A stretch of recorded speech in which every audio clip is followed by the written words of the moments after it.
I'm going to start off here with a lamb leg. This is a boneless roast. So I'm just going to open this bad dude up. Now that I have my little lamekins open, I just want to show you a couple of things. First of all, this is what it looks like when you get it open. This is where the bone was. And if you flip it over, you have all of this beautiful fat on top. So a lot of these recipes that you're going to see are going to start off by cooking the lamb meat or goat or beef or whatever they're doing it with in a neutral oil. But what I want to do is go ahead and remove some of this fat right off of the top. And I'm going to render some of this fat down into oil. It's really easy to do. Basically, you just want to cut some pieces off, try to get just fat, and we're going to put this on very low heat over on the stove. Now I'm just going to trim this down into more manageable pieces, ones that I can sear really nicely in my pan in that beautiful fat that is rendering over there. So I want to have about 4 pounds of meat, and I'm going to save the rest for another day. Here are the beautiful pieces of meat that I just cut off, and I'm going to further prepare them by taking a paper towel and patting off any excess moisture. And then I am going to generously cover them with some kosher salt. So I'm only going to salt the one side. I'm going to put them salt side down in the pan, and then I'm going to salt the other side once they're in the pan. We are over here at my La Crusette Dutch oven, which is where I have been rendering this fat down. I'm going to open it, oh so carefully. And this is that fat that I cut off earlier that has been in here rendering. So you can see, hopefully you can see this puddle of fat that is in here now. Don't know how much, I'm going to guess, I don't know, we may be around a 1/4 cup of fat down in there. But don't worry about how much fat, because we are actually going to end up skimming this off, and it's what we're going to cook the taco shells in later in life. So I'm going to go ahead and take these fat pieces out. And now I have turned the heat up from low to medium, and I'm going to start searing these pieces of beef. Again, salt side down, and you want to be careful not to overcrowd your pan, because what we want to do is get some browning on the sides of this meat. Don't forget to salt that other side. I'm just going to continue browning my meat on both sides until I get it all done.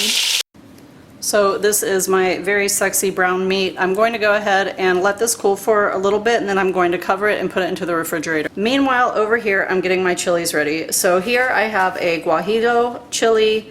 I also have some hatch chilies. This is an Ancho chili, and this guy is completely just optional, but it does bring a deeper flavor into the mix. And then I have an Árbol chili, which is extremely spicy, so I'm only adding 1. If you are a lover of spicy, add like 3 to 5 of these things to give it a nice little kick. So I do like to remove the seeds from mine. Some people don't care. I feel like they taste bitter when they cook. So all you're going to do is pull that top part off. Just kind of pull it off of there. Stick your finger down in there and turn this dude upside down. And it's better to do this over a bag, but because we're making a video, I'm just going to do it on my cutting board. Give them a little tap, and then I just tear it like so.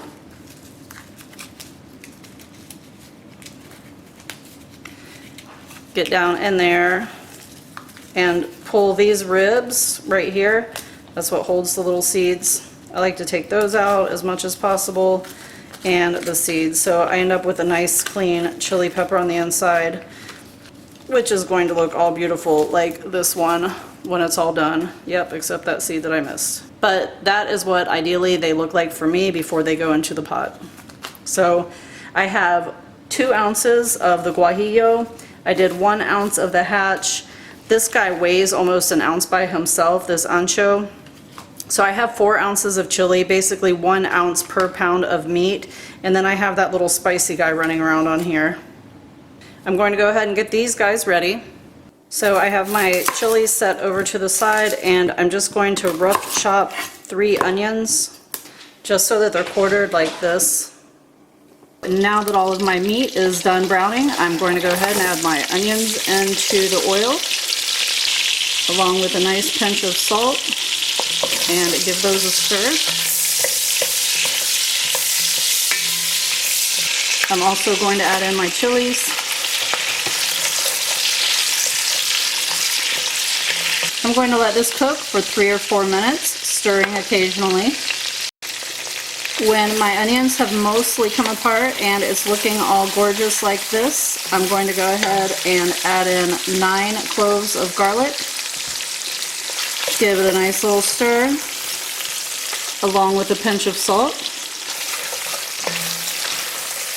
And I'm going to cook this down for another 2 minutes or so. Now I'm going to deglaze that with some beef broth. Scrape up all the fond off of the bottom. I'm going to go ahead and add the rest of this in, and this will be 32 ounces of beef stock. I'm also going to add in a 14.5 ounce can of tomatoes, or 4 fresh Roma tomatoes, which I don't happen to have in the house. A pinch of salt. Tablespoon of apple cider vinegar. For my spices, I am adding in a tablespoon of cumin, a tablespoon of coriander, a tablespoon of oregano, 3/4 of a teaspoon of ground cloves, 1 1/4 teaspoons of cinnamon. Boop, into the pot. Also 1 teaspoon of sweet paprika, 1 1/2 teaspoons of peppercorns, and 2 bay leaves. Going to stir that all up. Add a little bit of water, and I just filled up that can, which was 14.5 ounces. By the way, that stock that I used was low sodium. We like to be able to control our own salt. And I'm going to let this simmer for 30 to 45 minutes. Here we are about 45 minutes later, and this has just been in here gently simmering and getting more and more delicious. At this point, I'm going to go ahead and remove the bay leaves.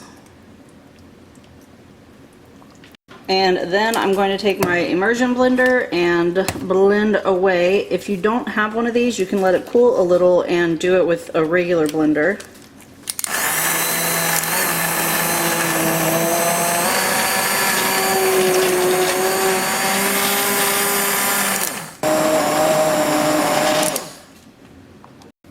Once you have it nice and smooth, go ahead and taste for seasonings and sweetness. Look at that texture. Oh. So I am going to add just a little pinch of salt. Give it a stir. Be careful with the amount of salt that you add in, because this is going to concentrate a little bit. And I actually am going to add in a tiny bit of honey. This is definitely not traditional, but I'm putting about a tablespoon in there because I like it in there. So I'm going to give that a stir and another taste test. Once you're happy with your flavors, go ahead and start adding your meat back in. I'm also going to add in another can of just water. That's going to cook out as this is cooking over the next couple of hours. So we're going to let this simmer for about 3 hours. Check on it about every 20 minutes. Just make sure nothing is sticking down at the bottom, and you should be pretty good to go. You might have to add some liquid again as you go, but that 1 can that we just added in is probably enough. As this is simmering, little pools of that fat are going to start forming on the top. As you can see, there's a big juicy one right there. What we're going to do is just take a ladle, and you want to just barely put it so that the fat kind of just pours into it like this. Just be slow and patient, or you'll end up with a bunch of sauce in there. But this is what we're looking for, and then I'm just going to be putting this over here to the side. And if you get a tiny bit of sauce, don't worry about it, but just try to really take your time and just get the oil as much as possible. 3 hours later, your soup should be looking something like this. So I'm going to go ahead and take this off of the stove. While my birria is cooling off a little bit, I'm going to go ahead and work on some of the toppings, starting with this Oaxaca cheese, which I am going to shred up. If you can't find Oaxaca, you can substitute mozzarella cheese, or you could even do a queso fresco or a feta if you're feeling a little bit adventurous. I'm also going to chop up some fresh cilantro. I like to do the leaves only, but if you're into the stems, you can definitely leave them on there. And I'm also going to chop up some green onions just in case anybody wants them. I'm going to do pretty thin little slices here. I am also going to cut up a little bit of cucumber just to give something nice and fresh on the side. And now the task of moving our little pieces of meat out of the pot and into this pan. I'm using just this little half hotel pan. Any pan that you have will do, but we're going to shred the meat in this pan. Don't worry about the sauce that comes with it. We want that in there. So now the task of shredding up our meat. I'm using these little bear claw thingies. If I can find a link to them, I will leave one for you down in the description. They are pretty friggin' awesome at what they do.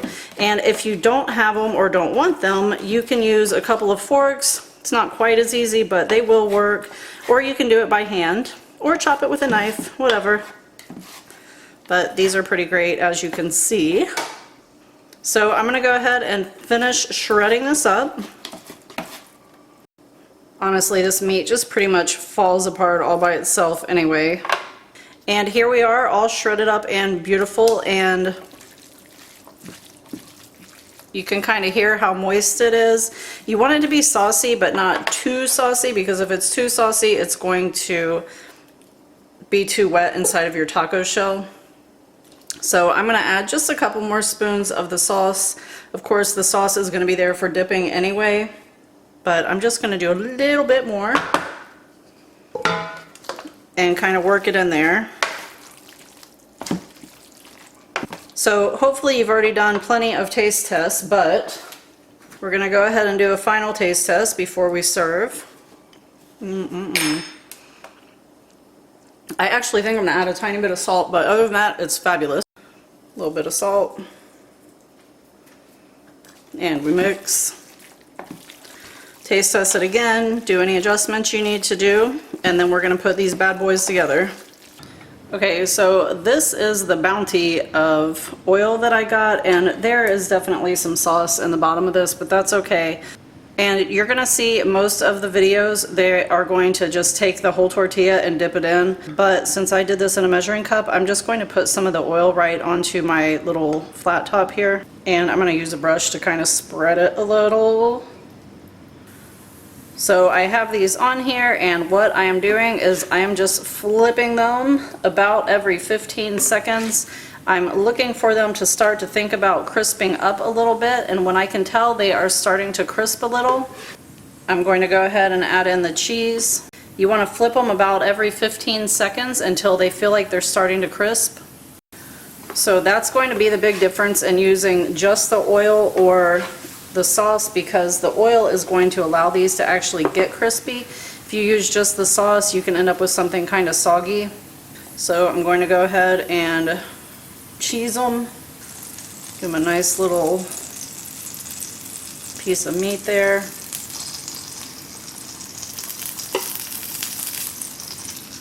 Nice and meaty. And we're going to fold and allow to cook for a minute. Kind of press them in place. And we're going to fold. These are corn tortillas, by the way. You can use flour if you want, but the corn is definitely going to hold up better and crisp up better. Yeah, this guy's getting crispy. Gorgeous. I'm going to give him a flip. Carefully. Look at that. Gorgeous. Yes, look at that. These guys are ready to come off of there. Ooh, looking all kinds of sexy. Look at that. Nice and crisped up. Go ahead and garnish these bad dudes up however your little heart desires. Don't forget to like, subscribe, and share. Hey, if you like Mexican food, check out the playlist. I'm going to leave a link for you right there to the side. Thank you so much for watching, and happy cooking, everyone.